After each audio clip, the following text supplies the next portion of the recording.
You ever just start off a conversation and it's really dry or awkward?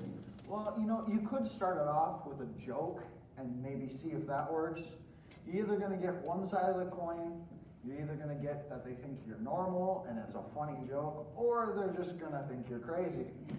Probably like me right now. Humor is a useful tool in conversations and speeches alike because it can bring people in and make them focus on you. Humor can be used in speeches and in regular life, and there are multiple different types of humor for different types of people. So today I'm going to go over the types, how to use it in speeches, and how to use it in real life. So the types of humor, there's some that I would use in a regular conversation and some that I only use with friends because, like, let's say, dark humor. If I use that right now, my grade would get cut in half, most likely. But, oh well. There is physical humor, which is doing something, like somebody getting hurt and people laughing. That's more physical. If you have just a logical humor, where it's something random, out of place, out of timing. And then you have wordplay, which I'm not very good at. And then you also have some more types, like where it's just wordplay mixed in with a logical at a specific time, of course. You have where you just situational, where again it's in wrong place, wrong time, but it's more logical and they just use the moment for it. And then we go to, like, let's say, more of the, if you add dark humor into the physical, that's more of someone getting seriously injured, and you can mix and match these as your time. So, I don't know if you guys looked at all the titles, but you saw that mine was named How to Speak. This is a play off of an old one that John Lawland did in 8th grade, where he literally called it How to Music. And he just, the whole time was using wordplay, humor, and that's where I got my idea. And that's why I like using humor in my speeches. Humor is used in many different speeches. For example, as of the TED Talk website, 8 of the 25 top speeches are humorous, or based more around humor. Of course, there's the procrastination one that we watched, where it was more of the just wordplay and then the logic behind all of it. And then there was a couple others, like a list. One of them was dark humor and very vulgar on the top of the list, but it still made it.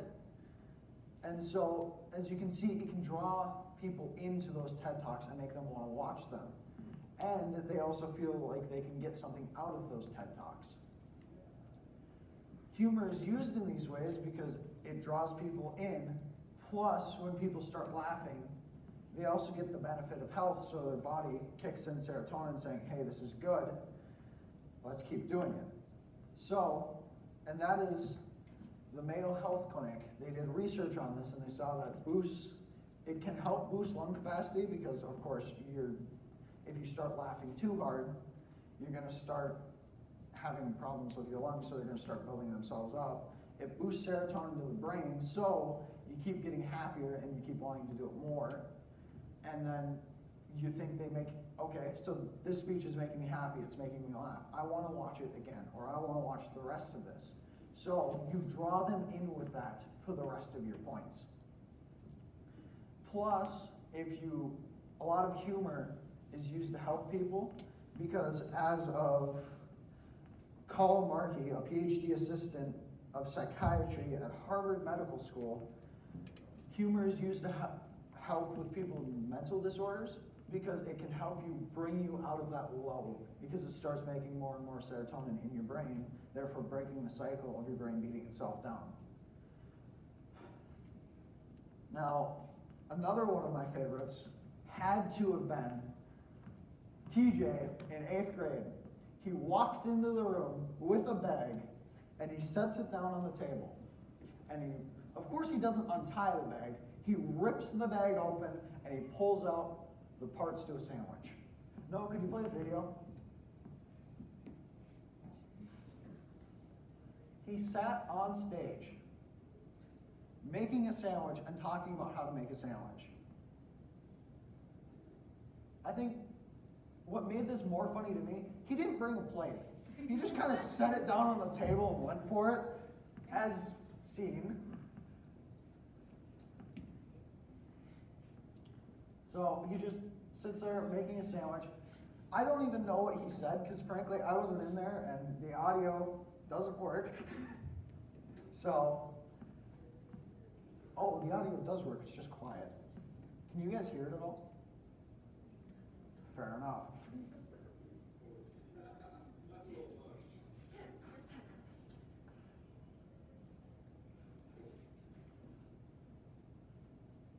I don't even think he's saying anything.